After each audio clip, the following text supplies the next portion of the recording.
Terpujilah Tuhan. Selamat datang kembali untuk mendengar perkongsian firman yang baru dan yang membina hari ini dari Rhapsody Reality. Hari ini 18 Mac, Pastor Chris berkongsikan firman yang bertajuk Dianiayai oleh kerana Dia.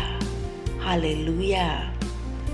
Ayat Injil pembukaan kita dari 1 Petrus 4 ayat 4 yang berkata, sebab itu mereka heran bahawa kamu tidak turut menyertai mereka di dalam kubangan ketidaksenonohan yang sama, dan mereka memfitnah kamu. Inilah firman Tuhan. Dalam 1 Petrus 4, Rasul Petrus menekankan bahawa hidup menurut firman Tuhan datang dengan ejekan. Ramai yang akan terkejut apabila kamu tidak menyertai mereka dalam kehidupan yang liar dan tidak bertanggungjawab itu. Dan oleh itu, mereka akan menghina, menganiayai dan bercakap jahat tentang kamu. Ayat Injil pembukaan dalam terjemahan Alkitab versi The Amplified Classic memberitahu kita bahawa mereka terkejut dan menganggapnya sangat pelik bahawa kamu tidak turut menyertai mereka dalam kubangan ketidaksenonohan dan mereka menganiayai kamu. Haleluya. Tidak kira apa kejahatan atau penganiayaan yang mereka lakukan kepada kamu kerana kamu mengikuti Yesus, jangan sesekali berasa malu. Pergaulanmu dengan Kristus adalah penghormatan yang terbesar yang pernah kamu miliki. Amin. Katakan pada dirimu, pergaulanku dengan Kristus adalah penghormatan yang terbesar yang pernah aku miliki. Haleluya.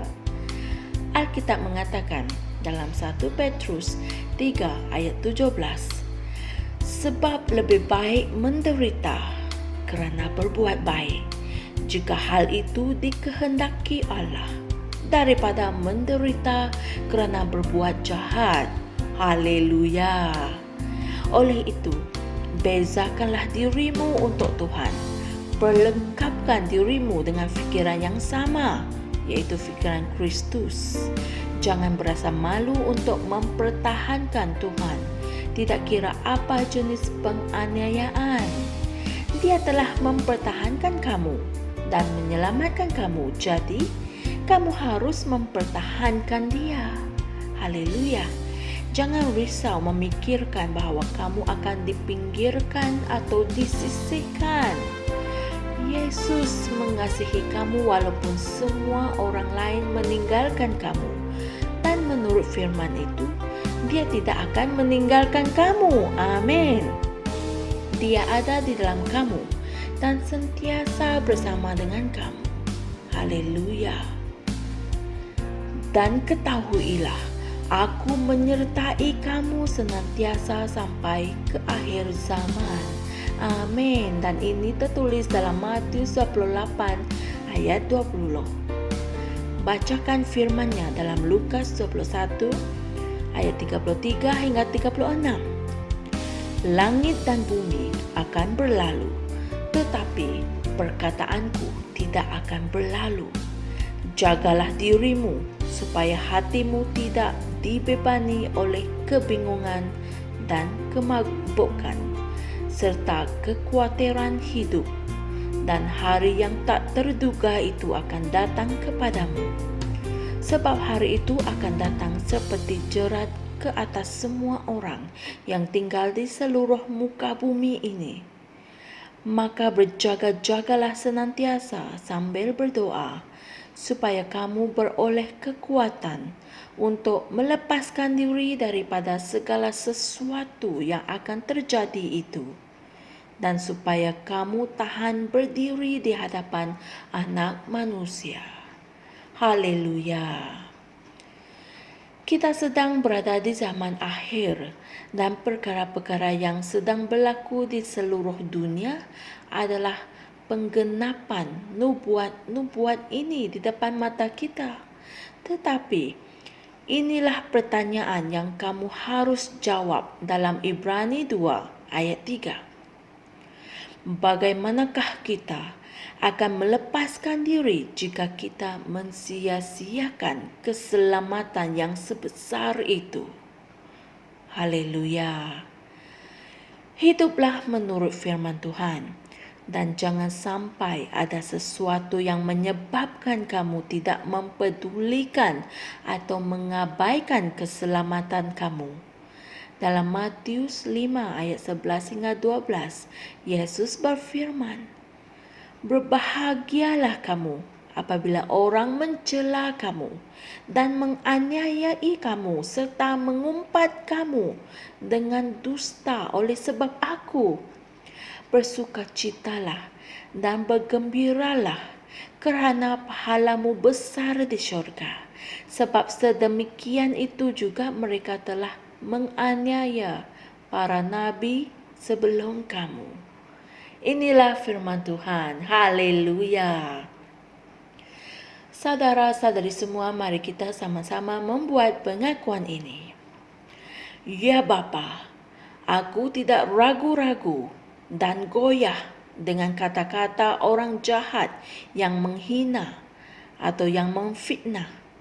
Ketika aku berjalan di dalam firman dan melalui roh, aku adalah kebenaran Allah dalam Kristus Yesus. Hasil karyanya yang dicipta untuk membuahkan hasil kebenaran. Aku telah menyalibkan daging dengan nafsu dan keinginannya. Syaitan tidak mempunyai apa-apa dalam diriku. Haleluya.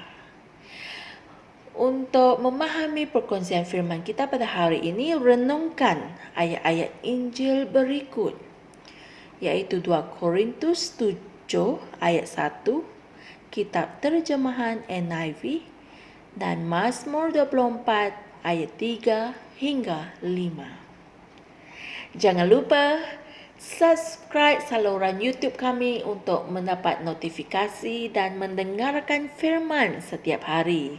Dan kongsikan firman ini dengan saudara mara, teman-teman dan orang yang kamu kenali. Siapa tahu mereka adalah orang yang telah dianiayai, dilanda kesusahan dan berada dalam kekecewaan. Dan apabila mereka mendengar firman Tuhan yang kamu kongsikan, mereka akan menerima kekuatan dan hidup mereka pasti akan berubah dari kemuliaan ke kemuliaan. Puji Tuhan. Jumpa lagi esok untuk perkongsian firman yang baru dan yang membina. Haleluya. Kami percaya saudara-saudari semua telah diberkati dengan perkongsian firman dari Rhapsody Reality. Bagi sesiapa yang ingin menjadikan Yesus Kristus sebagai Tuhan dalam kehidupanmu, kamu boleh mengucapkan doa ini bersama dengan saya.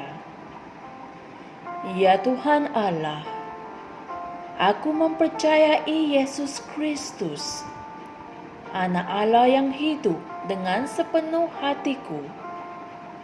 Aku percaya Dia telah mati untukku dan Allah telah membangkitkan Dia dari kematian.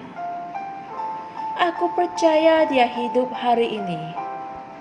Aku mengaku dengan mulutku bahwa Yesus Kristus adalah Tuhan dalam hidupku mulai dari hari ini. Melalui Dia dan di dalam nama-Nya, aku mempunyai kehidupan yang kekal. Aku telah dilahirkan semula. Terima kasih Allah kerana menyelamatkan jiwaku. Aku sekarang adalah anak Allah. Haleluya. Tahniah, sekarang kamu telah menjadi anak Allah. Untuk apa-apa sebarang pertanyaan atau untuk mendapatkan lebih banyak maklumat mengenai bagaimana untuk bertumbuh sebagai seorang Kristian, anda semua boleh hantar mesej di akun Facebook kami atau email kami di tni.msia@gmail.com. Sekali lagi, tni.msia@gmail.com. Tuhan berkati Anda semua.